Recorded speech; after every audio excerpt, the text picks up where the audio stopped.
Our topic is molecule. What is molecule? It is the chemical combination of two or more than two atoms. ॿ या ॿिनि खां वधीक जॾहिं atoms पंहिंजो पाण में जॾहिं असां मिलाईंदा आहियूं या मिलंदा आहिनि पाण में त उहे मॉलिक्यूल ठाहींदा आहिनि।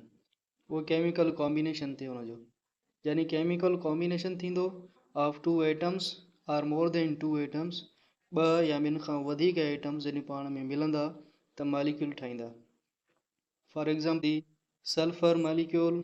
हाणे हिन में ॾिसो तव्हां हिते ख़बर पवंदी तव्हांखे त हिते असांजा 8 एटम्स मौजूदु आहिनि।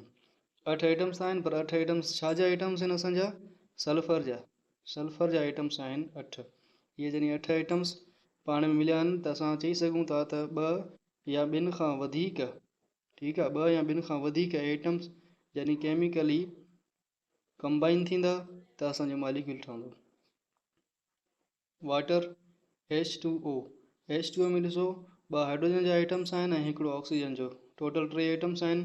3 एटम्स पाण में कंबाइन थियनि पिया, उनखे बि असां मॉलिक्यूल चऊं पिया।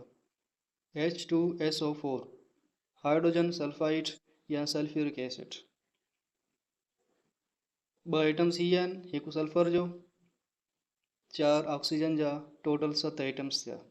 टोटल मिलाए करे सॼे कंपाउंड, हिन सॼे कंपाउंड जा टोटल एटम्स मिलायासीं त असांजो मॉलिक्यूल ठही पियो।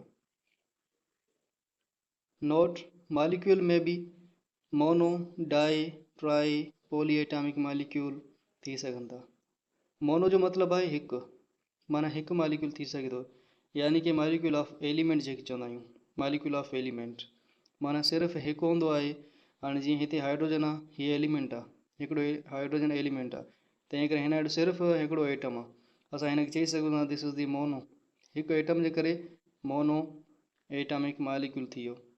अहिड़े हिसाब सां डाई जो मतिलबु आहे 2, डाई एटॉमिक मॉलिक्यूल माना जंहिंमें 2 एटम्स मौजूदु हुजनि। जीअं हे हाइड्रोजन, हे डाई आहे, हे बि डाई एटॉमिक मॉलिक्यूल आहे, हे बि डाई एटॉमिक मॉलिक्यूल आहे। वरी ट्राई एटॉमिक मॉलिक्यूल जंहिंमें 3 एटम्स मौजूदु हुजनि। जीअं हे आहे वाटर कंपाउंड आहे, हिन में 3 एटम्स मौजूदु आहिनि, तंहिं करे असां हिनखे छा था चऊं? Molecule of compound. हे बि मॉलिक्यूल ऑफ कंपाउंड आहे। 2 या ॿिनि खां वधीक अथसि हिन में atoms, 7 total molecule of compound चई सघूं था हिनखे। ठीकु आहे, अॻिते असां पढ़ंदासीं त कंपाउंड छा आहे, एलिमेंट छा आहे। हिन में कंफ्यूज़ थियण जी का बि ॻाल्हि न आहे।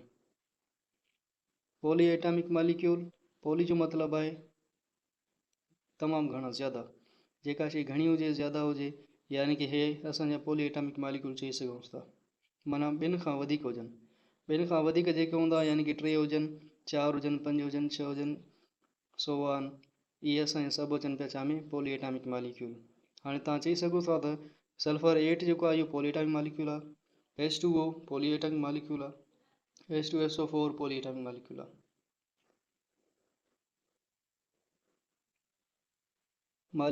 मॉलिक्यूल खे फर्दर ॿिनि हिसनि में विरहायो वियो आहे। हिकिड़े खे चयो वेंदो आहे डाई एटॉमिक मॉलिक्यूल, ॿियो आहे poly atomic molecule. Di atomic molecule combination of 2 atoms, 2 एटमनि जो कॉम्बिनेशन हुजे, 2 एटमनि जो मेलाप हुजे, जमा हुजे, उनखे असां छा चवंदासीं? डाई atomic molecule. For example hydrogen आहे, हे हाइड्रोजन मॉलिक्यूल आहे, 2 एटम्स ऑफ हाइड्रोजन जा आहिनि।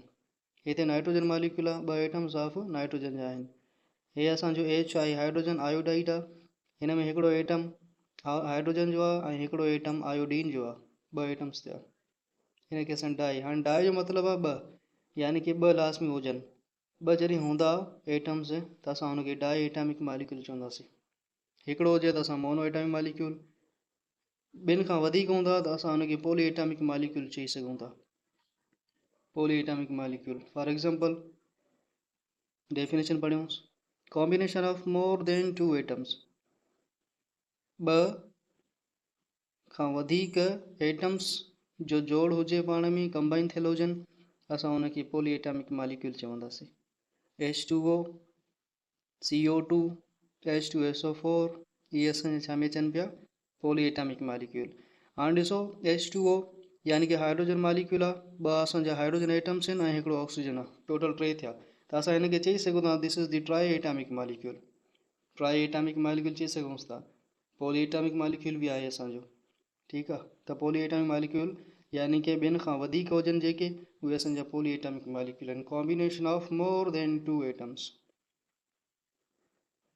डायएटॉमिक मालिक्यूल खे फर्दर ॿिनि हिस्सनि में विरहायो वियो आहे। हिकिड़े खे चयो वेंदो आहे होमोडायएटॉमिक मालिक्यूल, ॿिए खे चवंदो आहे हेटेरोडायएटॉमिक मालिक्यूल। होमो जो मतिलबु आहे सेम, जेका शइ हिकु जहिड़ी हुजे, एटम्स हुजनि पर हिकु जहिड़ा एटम्स हुजनि। डाए जो मतिलबु आहे ॿ, एटम्स हिकु जहिड़ा त हूंदा पर उहे एटम्स सिर्फ़ु ॿ हूंदा, वधीक न हूंदा। Homodiatomic molecule, it is the combination of 2 same atoms. ॿ एटम्स हुजनि पर सेम एटम्स हुजनि, हिकु जहिड़ा एटम्स हुजनि, हुनखे होमोडायएटॉमिक मालिक्यूल चवंदासीं। होमो मां ई सम्झ में अचे पियो त सेम हूंदा, एटम्स हूंदा पर सेम हूंदा, पर उहे घणा हूंदा, ॿ हूंदा। फॉर एग्ज़ाम्पल जीअं हाइड्रोजन मालिक्यूल आहे, आयोडीन मालिक्यूल आहे, हे आयोडीन मालिक्यूल ॿ एटम्स आहिनि आयोडीन जा। हे ऑक्सीजन मालिक्यूल ॿ एटम्स ऑफ ऑक्सीजन आहे। नाइट्रोजन जा 2 एटम्स आहिनि, पर तव्हां ॾिसंदो हिननि में त सभु एटम्स हिकु जहिड़ा आहिनि, यानी कि हिन में 2 एटम्स आहिनि पर उहे ॿई हिकु जहिड़ा आहिनि। हिन में 2 एटम्स आहिनि पर ॿई उहे हिकु जहिड़ा, यानी कि ऑक्सीजन जा ई आहिनि। हिन में नाइट्रोजन जा 2 एटम्स आहिनि, यानी कि नाइट्रोजन जा ई 2 एटम्स आहिनि, माना सेम आहिनि, पर हूंदा घणा, सेम त हूंदा पर हूंदा घणा, 2 हूंदा। तंहिं करे असां हिनखे चवंदा होमोडायएटॉमिक मालिक्यूल।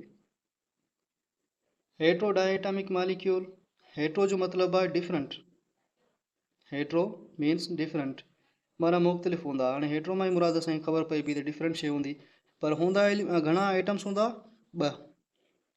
हेटेरोडायएटॉमिक मालिक्यूल 2 हूंदा, डिफरेंट त हूंदा पर 2 ई डिफरेंट हूंदा, वधीक न हूंदा, छो जे करे डाए अची पियो सम्झो।